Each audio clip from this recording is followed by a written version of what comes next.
ഫ്ലോറിഡയിലെ തന്റെ ആഡംബര വസതിയിൽ അമേരിക്കൻ പ്രസിഡന്റ് ഡൊണാൾഡ് ട്രംപ് സുരക്ഷിതനായിരിക്കില്ല എന്ന മുന്നറിയിപ്പാണ് ഇറാൻ നൽകുന്നത്. സൂര്യപ്രകാശമായിട്ട് അങ്ങനെ കിടക്കുമ്പോൾ ഒരുപക്ഷെ അദ്ദേഹത്തിന് മേൽ ആക്രമണം ഉണ്ടായേക്കാമെന്നും ട്രംപിന്റെ വയറ്റിൽ ഒരു ചെറിയ ഡ്രോൺ വന്ന് ഇടിച്ചേക്കാമെന്നും പറയുകയാണ് ഇറാൻ പരമോന്നത നേതാവ് അയത്തുള്ള ഖൊമേനിയുടെ മുതിർന്ന ഉപദേഷ്ടാവായ ജവാദ് ലാരിജാനി. ഇനി മാറെ ലാഗോയിൽ സ്വസ്ഥമായി സൂര്യപ്രകാശമേറ്റ് കിടക്കാൻ പറ്റാത്ത വിധത്തിലുള്ള ഒരു കാര്യം ട്രംപ് ചെയ്തു. ഇറാനെ ആക്രമിക്കാൻ മുതിർന്നു. അതുകൊണ്ട് സൂര്യൻ നോക്കി കിടക്കുമ്പോൾ ഒരു ഡ്രോൺ അദ്ദേഹത്തിന്റെ പൊക്കിളിൽ വന്ന് ഇടിച്ചേക്കാം. ഇത് വളരെ സിമ്പിൾ ആണ് എന്നാണ് ജവാദ് ലാരിജാനി പറഞ്ഞത്. ഇറാനിയൻ ടെലിവിഷനിൽ സംപ്രേഷണം ചെയ്ത അഭിമുഖത്തിലാണ് അദ്ദേഹം ഇക്കാര്യം പറഞ്ഞത്. മാറെ ലാഗോ എന്നത് ഫ്ലോറിഡ പാം ബീച്ചിലുള്ള ട്രംപിന്റെ എസ്റ്റേറ്റാണ്. 1920കളിൽ പണിത മാറെ ലാഗോ ട്രംപ് 1985 വാങ്ങിയത് $2 മില്യൺ.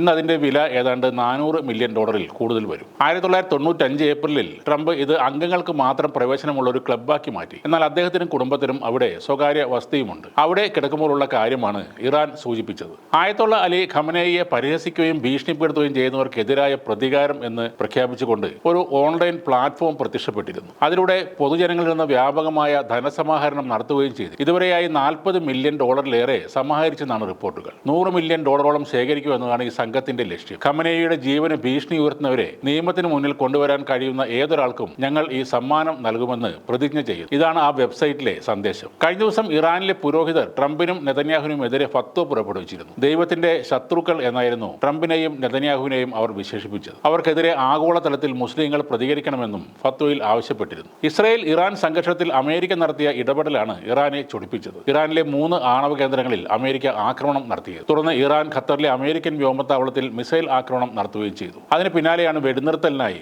അമേരിക്ക ഇടപെട്ടത്. ഇപ്പോൾ ഡൊണാൾഡ് ട്രംപ് ബ്രിക്സ് രാജ്യങ്ങൾക്കെതിരെയും തിരിഞ്ഞിട്ടുണ്ട്. റിയോ ഡി ജനറോയിൽ വെച്ച് നടന്ന ബ്രിക്സ് ഉച്ചകോടിയെയും ട്രംപ് രൂക്ഷമായി വിമർശിച്ചു. ബ്രസീൽ ഉൾപ്പെടുന്ന ഗ്രൂപ്പിനെ അമേരിക്കൻ വിരുദ്ധർ എന്ന് വിളിച്ച ട്രംപ് ആ രാജ്യങ്ങൾക്ക് 10% അധിക തീരുവ ഈടാക്കുമെന്നും പറഞ്ഞു. ബ്രസീലിൽ നിർമ്മിച്ച ഉൽപ്പന്നങ്ങൾക്ക് 50% നികുതി ഏർപ്പെടുത്താൻ പദ്ധതിയിടുന്നതായി ഡൊണാൾഡ് ട്രംപ് പറഞ്ഞിരുന്നു. സോഷ്യൽ മീഡിയയിൽ പങ്കുവച്ച തന്റെ ഏറ്റവും പുതിയ താരിഫ് ലെറ്റർ വഴിയാണ് ട്രംപ് ഈ വിവരം പുറത്തുവിട്ടത്. ഈ ആഴ്ച ആദ്യം പ്രഖ്യാപിച്ച ചെമ്പ് ഇറക്കുമതിക്ക് 50% തീരുവ ഓഗസ്റ്റ് 1 മുതൽ പ്രാബല്യത്തിൽ വരുമെന്നും ട്രംപ് പറഞ്ഞു. ബ്രസീലിന്റെ ഡിജിറ്റൽ വ്യാപാര രീതികളെക്കുറിച്ച് 301 എന്ന് വിളിക്കപ്പെടുന്ന ഒരു അന്വേഷണം ആരംഭിക്കാൻ അമേരിക്കൻ വ്യാപാര പ്രതിനിധിയോട് ഉത്തരവിടുമെന്നും ട്രംപ് പറഞ്ഞിട്ടുണ്ട്. ബ്രസീൽ ഇതിന് മറുപടിയും നൽകിയിട്ടുണ്ട്. ലോകം മാറിയെന്ന് അയാൾ അറിയണം. നമുക്ക് ഒരു ചക്രവർത്തിയെ ഇവിടെ വേണ്ട എന്നായിരുന്നു ട്രംപിന്റെ ഇത്തരം ഭീഷണികൾക്കെതിരെ Brazil president Luiz Inacio Lula ഡാ സിൽവയുടെ പ്രതികരണം.